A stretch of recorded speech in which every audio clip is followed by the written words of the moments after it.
কথা একটি, দেশ ৭১ সালে স্বাধীন হয়েছে, বারে বারে গণতন্ত্র হোঁচট খেয়েছে। সকল সময় আমরা বলেছি যে গণতন্ত্রকে যদি আমরা চালু রাখতে পারি, গণতান্ত্রিক কার্যক্রম যদি দেশে চালু রাখতে পারি, তাহলে এই জবাবদিহিতা থাকবে। এবং জবাবদিহিতা যখন থাকবে, তখনই দেশের মানুষের জন্য এবং দেশের জন্য ভালো কাজ করা সম্ভব হবে। মানুষের কাছে যখন জবাবদিহিতা থাকবে সরকারের, তখনই সরকার সেই সকল কাজই পদক্ষেপ গ্রহণ করবে, যে সকল পদক্ষেপ গ্রহণ করলে, যে সকল কাজ করলে মানুষের উপকার হবে। বিভ্রান্তির রাজনীতি স্বৈরাচার করে গেছে, মিথ্যের রাজনীতি স্বৈরাচার করে গেছে, ভাঙচুরের রাজনীতি স্বৈরাচার করে গেছে। আপনারা জনগণের সামনে প্রতিজ্ঞা করেছেন যে জনগণের জন্য কাজ করবেন। আপনারা জনগণের সামনে প্রতিজ্ঞা করেছেন যে আপনারা দেশ গঠনের জন্য কাজ করবেন। কাজেই সেই সব বিভ্রান্ত রাজনীতি বাদ দেন, সেই সব হঠকারিতার রাজনীতি বাদ দেন। আসেন, জনগণের জন্য কি করতে পারবেন, কি পরামর্শ আপনাদের দলের মধ্যে আছে, সেটি জনগণের সামনে তুলে ধরেন। কি পরিকল্পনা আপনাদের মাথার মধ্যে আছে যা জনগণের উপকার করবে, যা দেশের মানুষের উপকার করবে, সেটি জনগণের সামনে উপস্থাপন করেন। আমি তো আপনাদের প্রতিবেশী, এই ১৭ এলাকারই আমি মানুষ। বিগত ১২ তারিখের নির্বাচনে আপনারা ভোট দিয়ে আমাকে তথা বাংলাদেশ জাতীয়তাবাদী দলের ধানের শীষকে আপনারা জয়যুক্ত করেছিলেন এই ১৭ নির্বাচনী আসন থেকে। তার জন্য আজকে আমি আবারও ঢাকা ১৭ সকল ভোটারকে জানাই আন্তরিক ধন্যবাদ। প্রিয় ভাই বোনেরা, এই মাঠে নির্বাচনের সময় যখন আমি এসেছিলাম, তখন এই মাঠের একরকম অবস্থা ছিল। আর আজকে ৬ মাস পরে যখন আবার এসেছি, এর ভিতরে আপনারা বিশেষ করে ফাহিম যে বক্তব্য রেখেছে, সানি যে বক্তব্য রেখেছে, তার থেকে আপনারা অনেকেই শুনেছেন যারা এলাকার বাইরে এবং এই এলাকারও বিভিন্ন জায়গায় যারা বসবাস করেন, আপনারা শুনেছেন যে কিভাবে আমরা চেষ্টা করেছি এই এলাকার মানুষের সমস্যার সমাধান করতে। আমরা চেষ্টা করেছি এলাকার সমস্যার সমাধান করতে। প্রিয় ভাই বোনেরা, একটি শিশু যখন জন্মগ্রহণ করে, তখন শিশুটি হাত ধরেও যদি যখন হাঁটতে শিখে, তাহলেও প্রায় ১ বছরের প্রায় ১৫ থেকে ১৮ মাস সময় লাগে। আজকে আপনাদের নির্বাচিত বর্তমান সরকারের বয়স হচ্ছে মাত্র ৬ মাস। আমরা দেখেছি যে বিগত স্বৈরাচারের সময়, ফ্যাসিবাদের সময় যাদের বিরুদ্ধে রাজপথে নেমে এই দেশের ছাত্র জনতা আন্দোলন, গণ অভ্যুত্থানের মাধ্যমে আন্দোলন সফল করেছিল, সেই ফ্যাসিবাদের সময়, সেই স্বৈরাচার সময় আমরা দেখেছি সামগ্রিকভাবে সমগ্র বাংলাদেশের কি অবস্থা হয়েছিল। এবং আমরা দেখেছি কিভাবে বাংলাদেশের অর্থনৈতিক ব্যবস্থাকে ধ্বংস করে দেওয়া হয়েছিল। আমরা দেখেছি কিভাবে যে মেগা প্রজেক্টগুলো বলা হয়, মেগা প্রজেক্টগুলো করা হয়েছিল, সেই মেগা প্রজেক্টগুলো কিভাবে তাদের নিজস্ব লোককে দেওয়ার মাধ্যমে ২ গুণ, ৩ গুণ, ৪ গুণ বেশি দামে করার মাধ্যমে এই দেশ থেকে অর্থ বিদেশে পাচার করে দেওয়া হয়েছিল। প্রিয় ভাই বোনেরা, আমরা দেখেছি যে কিভাবে এই দেশের স্বাস্থ্য ব্যবস্থাকে ভেঙে ফেলা হয়েছিল, বিশেষ করে কিভাবে এই দেশের স্বাস্থ্য ব্যবস্থাকে আরেকটি দেশের উপরে নির্ভরশীল করে তোলা হয়েছিল এবং মানুষকে একরকম বাধ্য করা হতো সেই সময় যে তোমরা অমুক দেশে গিয়ে স্বাস্থ্য সুবিধা নাও। প্রিয় ভাই বোনেরা, আমরা দেখেছিলাম কিভাবে এই দেশের শিক্ষা ব্যবস্থাকে তারা ধ্বংস করে দিয়েছিল। অর্থাৎ শিক্ষা ব্যবস্থাকে ধ্বংস করে দেওয়া মানে আগামী দিনের ভবিষ্যৎকে ধ্বংস করে দেওয়া।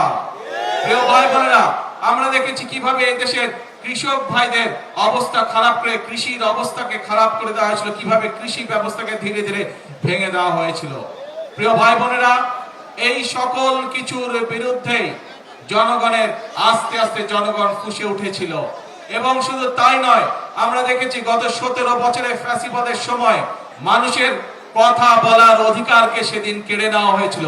কিভাবে মানুষের ভোট দেওয়ার অধিকারকে কিভাবে কেড়ে নেওয়া হয়েছিল, এই সকল কিছুর বিরুদ্ধে বাংলাদেশের মানুষ প্রতিবাদী হয়ে উঠেছিল এবং গণ অভ্যুত্থানের মাধ্যমে তাদের পতন ঘটিয়েছিল।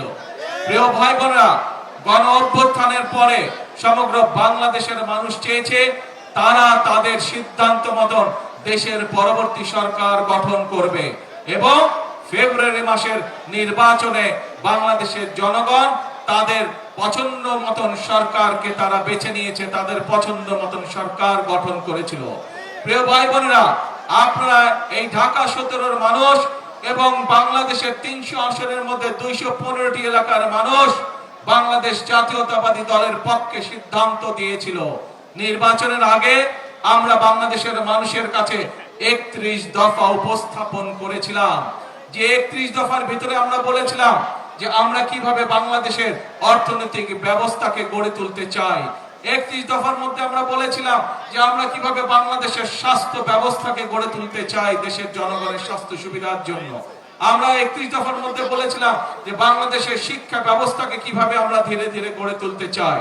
আমরা বলেছিলাম সেই 31 দফার মধ্যে বাংলাদেশের মানুষের কর্মসংস্থানের জন্য কিভাবে দেশে শিল্প কলকারখানা সহ আমরা দেশের মানুষের বিভিন্ন রকমের তাদেরকে ট্রেনিং প্রদান করার মাধ্যমে আমরা একটি এমন অবস্থা গড়ে তুলতে চাই, এমন পরিবেশ গড়ে তুলতে চাই যেখানে আমাদের বেকারদের কর্মসংস্থানের ব্যবস্থা হবে।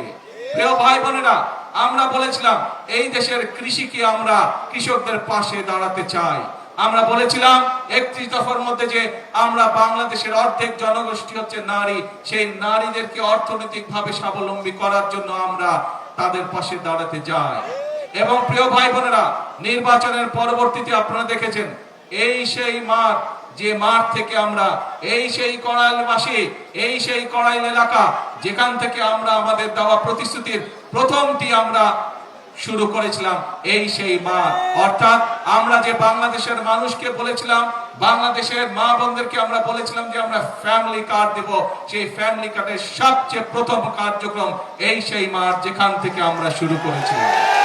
প্রিয় ভাই বোনেরা, আমরা সেই সময় বলেছিলাম যে আমরা সরকার গঠন করতে সক্ষম হলে আমরা কৃষক ভাইদের পাশে দাঁড়াবো এবং 10,000 টাকা পর্যন্ত যে কৃষি ঋণ সুদ সহ আছে সেটিকে আমরা সুদ সহ কৃষি ঋণকে আমরা মওকুফ করব। প্রিয় ভাই বোনেরা, সরকার গঠন করার পরে 1 সপ্তাহের ভিতরে প্রথম যে মন্ত্রী পরিষদের বৈঠকটি হয়েছিল, সেই মন্ত্রী পরিষদের বৈঠকে আমরা আমাদের সেই প্রতিশ্রুতিটিকে রক্ষা করেছি এবং বাংলাদেশের 13 লক্ষ কৃষককে 10,000 টাকা পর্যন্ত কৃষি ঋণ সুদ সহ মওকুফ করা হয়েছিল। প্রিয় ভাই বোনেরা, আমরা বলেছিলাম যে আমরা বাংলাদেশ কৃষি প্রধান একটি দেশ। আমরা দেখেছি কিভাবে পার্শ্ববর্তী একটি দেশ থেকে কিভাবে নদীগুলোর উপরে বাঁধ তৈরি করে তারা পানির সংকটে তৈরি করেছে বাংলাদেশের জন্য। সেটি মানুষের ব্যবহারের জন্য যেরকম পানির সমস্যা, কৃষির জন্য সেই একই রকম পানির সমস্যা। এই সমাধানের জন্য আমরা বলেছিলাম শহীদ জিয়ার যে খাল খনন কর্মসূচি, সেই কর্মসূচি আমরা শুরু করব, আবার খাল খনন করব, নদী পুনর্খনন করব আমরা, যদি বিএনপি সরকার গঠন করতে পারে। প্রিয় ভাই বোনেরা, আপনারা পত্র পত্রিকা সহ নিশ্চয়ই সামাজিক যোগাযোগ মাধ্যমে দেখেছেন আমরা সরকার গঠন করার পরে প্রথমেই আমরা প্রথম মাসের ভিতরেই আমরা যেমন ফ্যামিলি কার্ড করেছিলাম, একইভাবে আমরা খাল খনন কর্মসূচি শুরু করেছি এবং গত 6 মাসের ভিতরে আমরা প্রায় 900 কিলোমিটার খাল খনন করতে সক্ষম হয়েছি, যার মাধ্যমে বহু জেলার, বাংলাদেশের বহু জেলার বহু এলাকার মানুষ পানির সুবিধা যেমন পাচ্ছে, কৃষক ভাইরাও সেচের সুবিধা সেইভাবে একইভাবে পাচ্ছে। বিভিন্ন জায়গায় মানুষের যেরকম পানির সুবিধা হচ্ছে, কৃষক ভাইদের ফসলের উৎপাদনও বৃদ্ধি পেয়েছে। শুধু তাই নয় প্রিয় ভাই বোনেরা, আমরা বলেছিলাম ফ্যামিলি কার্ডের পাশাপাশি দেশের কৃষক ভাইদেরকে সহযোগিতা করার জন্য, তাদের পাশে দাঁড়ানোর জন্য আমরা বলেছিলাম আমরা কৃষক কার্ডের ব্যবস্থা করব। সেই কার্ডের কার্যক্রম প্রিয় ভাই বোনেরা সরকার গঠন করার 3 মাসের ভিতরে আমরা সেই কার্যক্রম শুরু করেছি। প্রিয় ভাই বোনেরা, কথা একটি, দেশ 71 সালে স্বাধীন হয়েছে, বারে বারে গণতন্ত্র হোঁচট খেয়েছে। সকল সময় আমরা বলেছি যে গণতন্ত্রকে যদি আমরা চালু রাখতে পারি, গণতান্ত্রিক কার্যক্রম যদি দেশে চালু রাখতে পারি, তাহলে এই জবাবদিহিতা থাকবে এবং জবাবদিহিতা যখন থাকবে তখনই দেশের মানুষের জন্য এবং দেশের জন্য ভালো কাজ করা সম্ভব হবে। মানুষের কাছে যখন জবাবদিহিতা থাকবে সরকারের, তখনই সরকার সেই সকল কাজই পদক্ষেপ গ্রহণ করবে, যে সকল পদক্ষেপ গ্রহণ করলে, যে সকল কাজ করলে মানুষের উপকার হবে, দেশের মানুষের উপকার হবে। সেজন্যই প্রিয় ভাই বোনেরা, আপনারা দেখেছেন যে প্রত্যন্ত গ্রাম অঞ্চলগুলোতে সরিয়ে শহর সহ গ্রাম অঞ্চলগুলোতে বিশেষ করে গরিব মানুষ যারা আছে, তাদের যে সকল সন্তানেরা আছে যারা প্রাইমারি স্কুলে পড়ে, আমরা সিদ্ধান্ত গ্রহণ করছি এই প্রাইমারি সমগ্র বাংলাদেশে সরকারি প্রাইমারি স্কুলগুলোতে প্রায় 1,20,00,000 বাচ্চা পড়াশোনা করে। এই বাচ্চাদের জন্য আমরা সিদ্ধান্ত গ্রহণ করেছি যে তাদেরকে প্রত্যেককে 1 বছরে আমরা একটি করে নতুন স্কুল ড্রেস দিব। শুধু নতুন স্কুল ড্রেসই দিব না, আমরা একই সাথে আমরা সিদ্ধান্ত করেছি তার ছোট ছোট বাচ্চাদেরকে আমরা স্কুল ব্যাগ পর্যন্ত দিব, সেটি শহরে হোক সেটি গ্রামে হোক। ইনশাআল্লাহ শীঘ্রই আগামী 1 মাসের মধ্যে এই কার্যক্রম শুরু হবে। প্রিয় ভাই বোনেরা, একটু আগে আমি বক্তব্যে বলেছি যে বিগত ফ্যাসিবাদের সময় এই দেশের স্বাস্থ্য ব্যবস্থাকে এমন ভাবে গড়ে তোলা হয়েছিল যাতে করে বাংলাদেশের মানুষ বাধ্য হয়ে একটি নির্দিষ্ট দেশে গিয়ে তাদের স্বাস্থ্য সেবা গ্রহণ করে, তাদের দেশের মানুষকে বাধ্য করা ছিল। প্রিয় ভাই বোনেরা, যেহেতু এই সরকারকে বাংলাদেশের মানুষ নির্বাচিত করেছে, সেই জন্য এই সরকারের প্রধান দায়িত্ব হচ্ছে মানুষের জন্য কাজ করা। এবং সেই জন্যই আমরা সিদ্ধান্ত গ্রহণ করেছি যে উপজেলা পর্যন্ত মানুষের দোরগোড়ায় স্বাস্থ্য সেবা পৌঁছে দেওয়ার জন্য, বিশেষ করে মা বোনদের জন্য এবং শিশুদের জন্য স্বাস্থ্য সেবা পৌঁছে দেওয়ার জন্য প্রত্যেকটি উপজেলা পর্যায়ে আমরা যে হাসপাতাল আছে সেটিকে প্রথমে আমরা সিদ্ধান্ত গ্রহণ করেছিলাম যে 50 বেড থেকে 101 বেড করব। গত 3 দিন আগে আমরা সিদ্ধান্ত গ্রহণ করেছি যে 101 বেড নয়, ওটিকে আমরা 151 বেডে রূপান্তর করব। আগামী ইনশাআল্লাহ 5 বছরের মধ্যে বাংলাদেশের 503টি উপজেলা ইনশাআল্লাহ প্রত্যেকটিতে আমরা 151 সদস্য উপজেলা হাসপাতাল তৈরি করব, যেখানে মানুষ তার প্রয়োজন মতন চিকিৎসা সুবিধা গ্রহণ করতে পারবে। প্রিয় ভাই বোনেরা, এই দেশকে বিধ্বস্ত করে রেখে গিয়েছিল ফ্যাসিবাদ। এই দেশকে অর্থনীতিকে শুরু করে প্রত্যেকটি ব্যবস্থাকে ফোকলা করে রেখে গিয়েছে এই ফ্যাসিবাদ। আজকে বাংলাদেশের মানুষ সিদ্ধান্ত গ্রহণ করেছে দেশকে গড়ে তুলতে হবে। প্রিয় ভাই বোনেরা, সেই জন্যই আপনাদের নির্বাচিত সরকার আমরা দিন রাত পরিশ্রম করেছি। কিন্তু একটু আগেই আমি একটি কথা বলেছি আপনাদেরকে যে একটি শিশুও যখন জন্মগ্রহণ করে হাত ধরেও হাঁটতে শিখে, তাহলেও তার 15 থেকে 18 মাস সময় লেগে যায়। প্রিয় ভাই বোনেরা, 20 কোটি জনসংখ্যার একটি দেশে আমরা কখনোই বলি না যে আমরা গত 6 মাসে দেশের সকল উন্নয়ন কার্যক্রম করে ফেলেছি। এটি সম্ভব নয়, এটি একটি অবাস্তব ব্যাপার। প্রিয় ভাই বোনেরা, প্রায় 3 লক্ষ বিভিন্নভাবে প্রায় 3 লক্ষ কোটি টাকার বিভিন্নভাবে দেনা করে রেখে গিয়েছে বিদ্যুৎ সেক্টরে একমাত্র সেই ফ্যাসিবাদী সরকার। আমি জানি বিগত কিছুদিন যাবত সমগ্র বাংলাদেশে মানুষ গ্রামে গঞ্জে সব জায়গায় বাংলাদেশের মানুষ, অনেক জায়গায় গ্রামে গঞ্জে বাংলাদেশের মানুষ, ক্ষেত্র বিশেষে মফস্বল শহরগুলোতে, উপজেলা জেলা শহরগুলোতে বাংলাদেশের মানুষ বিদ্যুতের কষ্ট পাচ্ছে। আমি জানি বাংলাদেশের বিভিন্ন এলাকায় মানুষ গ্যাসের কষ্ট পাচ্ছে, সিএনজি বলেন, এলপিজি বলেন, বিভিন্ন রকম গ্যাসের কষ্ট পাচ্ছে। প্রিয় ভাই বোনেরা, গ্যাস বাংলাদেশের একটি প্রাকৃতিক সম্পদ ছিল।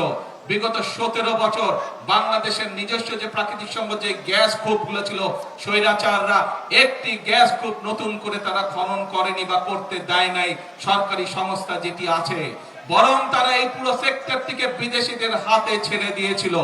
আপনাদের নির্বাচিত সরকার রাষ্ট্র পরিচালনার দায়িত্ব পাওয়ার সাথে সাথে আমরা সিদ্ধান্ত গ্রহণ করেছি বাংলাদেশ পেট্রোলিয়াম কর্পোরেশন যে বাপেক্স আছে, অর্থাৎ সরকারি যে সংস্থা আছে, তারা দেশের মাটিতে গ্যাস খনন কার্যক্রম দ্রুত শুরু করবে, যাতে করে এই গ্যাস কূপের খনন নিয়ন্ত্রণ বাংলাদেশের মানুষের হাতে থাকে। একইভাবে প্রিয় ভাই বোনেরা, এখন এই মূল্যবান গ্যাসের একটি বড় অংশ আমাদেরকে বিদেশ থেকে নিয়ে আসতে হয়, যেই জাহাজের মাধ্যমে নিয়ে এসে যেই স্টোরেজের মধ্যে রাখতে হয়, সেই স্টোরেজের ব্যবস্থা মাত্র 2টি করে গিয়েছে 15 বছরে সেই ফ্যাসিবাদ।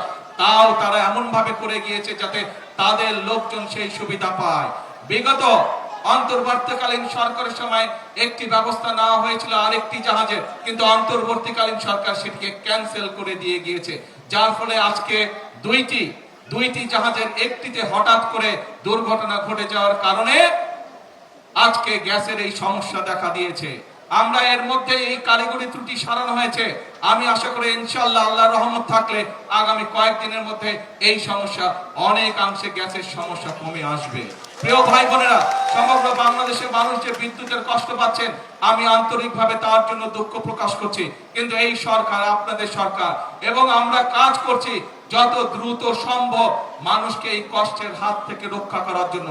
আমরা আশা করছি সবকিছু ঠিকঠাক থাকলে আল্লাহর রহমতে, সবকিছু ঠিকঠাক থাকলে আল্লাহর রহমত থাকলে দ্রুতই আমরা এই অবস্থা থেকে মানুষকে বের করে নিয়ে আসতে পারবো, যাতে করে মানুষ কিছুটা হলেও স্বস্তি লাভ করতে পারে। প্রিয় ভাই বোনেরা,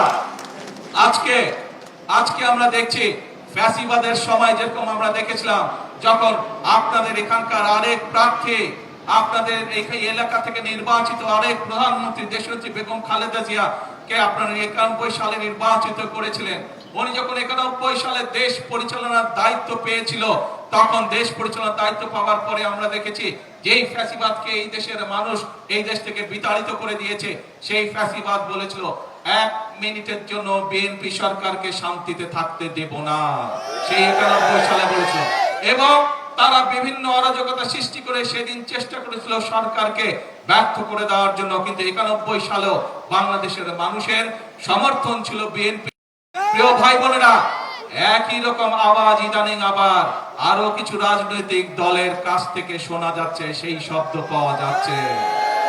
আমরা দুদিন আগে দেখলাম একটি রাজনৈতিক দলের কিছু সদস্যরা প্রতিবাদ করছে, গ্যাস দে, বিদ্যুৎ দে। হারিকেন সামনে নিয়ে বসে আছে, দেখেছেন ছবিটা?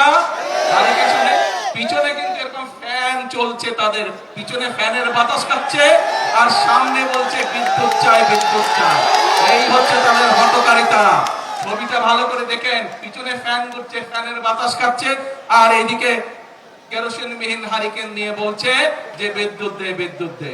প্রিয় ভাই বোনেরা, এই হচ্ছে তারা, তাদের বন্ধু বান্ধব, তাদের সহকর্মীরা তো সরকারের দায়িত্ব ছিল, তখন তারা কি করেছিল? এই যে তৃতীয় যেই জাহাজটির হওয়ার কথা ছিল গ্যাসের জন্য, এই জাহাজের পারমিশন তো তারাই ক্যান্সেল করে দিয়েছিল, তাদেরই সরকার ক্যান্সেল করে দিয়েছিল। এখন আবার আমাদেরকে নতুন করে সবকিছু ভালো করে দেখে শুনে আমাদেরকে নতুন করে করতে হচ্ছে। ইনশাআল্লাহ আমরা আশা করি এই তৃতীয় জাহাজটি চলে আসলে গ্যাসের সমস্যার সমাধান অনেকাংশে কমে যাবে। তবে এর জন্য অবশ্যই আমাদেরকে ধৈর্য ধারণ করতে হবে, দেশবাসীকে ধৈর্য ধারণ করতে হবে, কারণ এই জাহাজগুলো বানাতে যথেষ্ট সময় প্রয়োজন হয়, এবং যে কোনো জায়গায় এই জাহাজগুলো বানায় না, পৃথিবীর নির্দিষ্ট কয়েকটি দেশে এই জাহাজগুলো তৈরি করে, অনেক দামি জাহাজ এগুলো। আমরা চেষ্টা করছি, আমরা কথা বলেছি, আমরা চাইনিজদের সাথে কথা বলেছি, তারা দ্রুততার সাথে চেষ্টা করছে এই জাহাজ তৈরি করে নিয়ে আসতে পারে বাংলাদেশে। এর মধ্যে আপনি দেখেছেন দ্রুততার সাথে আমি মালয়েশিয়ার প্রধানমন্ত্রী জনাব আনোয়ার ইব্রাহিমের সাথে কথা বলেছিলাম যে সহযোগিতা দেওয়ার জন্য, গ্যাসের সহযোগিতা দেওয়ার জন্য। তারাও চেষ্টা করছে আমাদেরকে সেই সহযোগিতা দেওয়ার জন্য। প্রিয় ভাই বোনেরা, আরেকটি দলের নেতাকে দেখলাম যে উনি কোথায় জানি গিয়েছেন এবং বক্তব্য দিচ্ছেন, তাকে বলে মানুষ শুধু ধরে যে গ্যাস দেন, গ্যাস দেন, গ্যাস নাই, গ্যাস নাই। হ্যাঁ, আমরা তো অস্বীকার করছি না যে গ্যাসের সমস্যা আছে, তবে তার উদ্দেশ্যে আমি বলতে চাই, সেই নেতাদের উদ্দেশ্যেও আমি বলতে চাই যারা মঞ্চে বসে পিছনে ফ্যানের বাতাস খেয়েছে, সামনে হারিকেন রেখেছে, সবার উদ্দেশ্যে বলতে চাই, বিএনপি জনগণের কাছে জন্য কাজ করছে। বিএনপির পরিকল্পনা রয়েছে জনগণের জন্য, কিভাবে আমরা জনগণের এই জ্বালানি সমস্যার সমাধান করব। ইনশাআল্লাহ আগামী এই যে সংসদ 27 তারিখে শুরু হবে, এই সংসদে আমরা বাংলাদেশ সংসদের মধ্যেই আমরা বাংলাদেশের জনগণের সামনে উপস্থাপন করব আগামী 10 বছর আমরা কিভাবে এই দেশের মানুষের জন্য জ্বালানি সমস্যার সমাধান করব, সেই পরিকল্পনা। আজকে এই সকল রাজনৈতিক দলকে পরিষ্কারভাবে আমি বলতে চাই, আপনারা যদি মনে করেন অতই জনগণের প্রতি আপনাদের দায়িত্ব আছে, তাহলে আপনাদের পরিকল্পনা নিয়ে আসুন জনগণের সামনে। আপনাদের পরিকল্পনা যদি আগামী 3 মাসের মধ্যে সমস্যার সমাধান করে দিতে পারে, তাহলে আমি আপনাদের পরিকল্পনায় গ্রহণ করব। তাদের প্রতি আমি চ্যালেঞ্জ ছুড়ে দিলাম, যেই বিদ্যুতের সমস্যা রয়েছে, যেই গ্যাসের সমস্যা রয়েছে, সেইটি সমাধানের জন্য তারা যদি সরকার থেকে ভালো কোনো পরিকল্পনা নিয়ে আসতে পারে, যে পরিকল্পনা আগামী 3 মাসের মধ্যে, 3 মাস, আরো 3 মাস আমি তাদেরকে দিলাম, যদি 6 মাসের মধ্যে তারা সমস্যার সমাধান করতে পারে, তাহলে তাদের প্রত্যেকটি পরিকল্পনা আমরা বাস্তবায়ন করব। আর যদি তারা শুধুমাত্র জনগণকে বিভ্রান্ত করার জন্য, দেশকে বিভ্রান্ত করার জন্য এইসব কথা তারা বলে থাকে, তাহলে অবশ্যই তাদেরকে জনগণের কাছে ক্ষমা চাইতে হবে। কারণ একজন রাজনীতিবিদ হিসাবে শুধু জনগণকে বিভ্রান্ত করা তার দায়িত্ব বা কাজ নয়, বরং একজন রাজনীতিবিদ হিসাবে জনগণকে ধৈর্য শেখানো এবং সঠিক পথ দেখানোই হচ্ছে একজন রাজনীতিবিদের কাজ। সেই জন্যই আপনাদেরকে বলবো, আসুন, বিভ্রান্তির রাজনীতি স্বৈরাচার করে গেছে, মিথ্যের রাজনীতি স্বৈরাচার করে গেছে, ভাঙচুরের রাজনীতি স্বৈরাচার করে গেছে। আপনারা জনগণের সামনে প্রতিজ্ঞা করেছেন যে জনগণের জন্য কাজ করবেন। আপনারা জনগণের সামনে প্রতিজ্ঞা করেছেন যে আপনারা দেশ গঠনের জন্য কাজ করবেন। কাজেই সেই সব বিভ্রান্ত রাজনীতি বাদ দেন, সেই সব হঠকারিতার রাজনীতি বাদ দেন। আসেন, জনগণের জন্য কি করতে পারবেন, কি পরামর্শ আপনাদের দলের মধ্যে আছে সেটি জনগণের সামনে তুলে ধরেন। কি পরিকল্পনা আপনাদের মাথার মধ্যে আছে যা জনগণের উপকার করবে, যা দেশের মানুষের উপকার করবে, সেটি জনগণের সামনে উপস্থাপন করেন। রাস্তায় বসে ভাঙচুর করা, রাস্তায় বিশৃঙ্খলা তৈরি করার দিন শেষ, সেই রাজনীতি শেষ। জনগণ এখন সেই রাজনীতি আর সমর্থন করে না। প্রিয় ভাই বোনেরা, আজকে এখানে দেখেছেন বিভিন্ন জন যারা বক্তব্য রেখেছে, তারা বলে গিয়েছে যে কিভাবে আমরা ঢাকা 17 এলাকার জন্য কাজ করছি, ঢাকা 17 এলাকার অবস্থানের উন্নয়নের জন্য কাজ করছি। তারা বলে গিয়েছে যে তাদের কিভাবে আমরা মানুষের উন্নয়নের জন্য এখানে কাজ করছি, মানুষকে স্বস্তি দেওয়ার জন্য কাজ করছি। এই যে আপনাদের পাশে এই গুলশান লেক আছে, পনেন লেক আছে, এই লেক যদি পরিষ্কার করতে হয়, এই লেক পরিষ্কার করতে 6 মাস সময় লাগবে না? যত ময়লা এর মধ্যে আছে। কাজে কোনো বক্তব্য রাখা খুবই সহজ কাজ, সমালোচনা করা খুবই সহজ কাজ। যদি মুরত থাকে, আসেন, শার্টের হাত গুটিয়ে হ্যান্ডেল করে কেচ পরে কোদালাতে মাঠে নামো, মানুষের জন্য কাজ করো, দেশের জন্য কাজ করো, সঠিক কথা বলো। এমন কোনো কথা বলবেন না যেই কথা বলে দেশে বিশৃঙ্খলা তৈরি হয়। এমন কোনো কাজ করবেন না যেই কথা বললে বিশৃঙ্খলা তৈরি হয় রাজপথে। কারণ স্বৈরাচার বসে আছে। স্বৈরাচারের সাথে বিগত 17 বছর বাংলাদেশ জাতীয়তাবাদী দলের প্রত্যেকটি নেতাকর্মী যুদ্ধ করে টিকেছিল, এই রাজপথেই তারা টিকেছিল। আর কোন রাজনৈতিক অন্য যারা ছিল তারা আমাদের সাথে ছিল। যারা আজকে বড় বড় গলা উঁচু করে কথা বলছে, যারা আজকে বড় বড় গলা দিয়ে বিশৃঙ্খল কথা বলছে, বিভ্রান্তিকর কথা বলছে, 17 বছর মানুষ আপনাদেরকে রাজপথে দেখতে পায় না।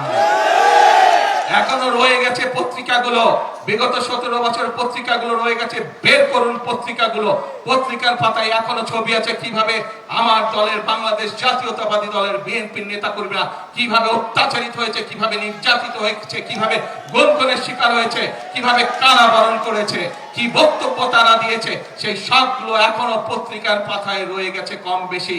পত্রিকাকে সেদিন ছাপতে দেওয়া হতো না এইসব বিষয়, তারপরেও পত্রিকাগুলো চেষ্টা করেছে, অনেকগুলো, সবগুলো না হলে অনেকগুলো পত্রিকা চেষ্টা করেছে বিরোধী দলের কণ্ঠস্বরকে যতটুকু সম্ভব তুলে ধরার জন্য। কিন্তু সেইখানে আমরা আজকে যারা বড় বড় কথা বলছে তাদের কোনো কথা সেখানে দেখিনি আমরা। কাজে বাংলাদেশের মানুষের মন অনেক বড়।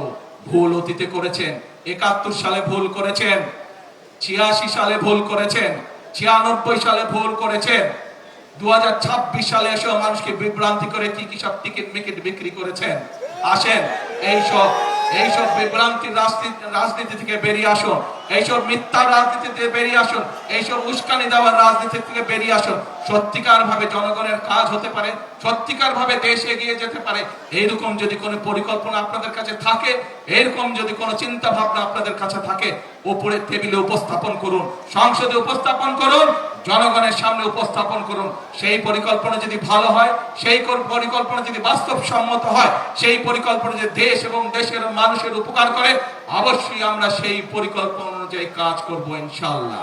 প্রিয় ভাই বোনেরা, বাংলাদেশের মানুষ দেখতে চায় তাদের ভাগ্যের পরিবর্তন। বাংলাদেশের মানুষ দেখতে চায় যে তাদের এই প্রিয় মাতৃভূমি ধীরে ধীরে এগিয়ে যাচ্ছে পৃথিবীর বুকে।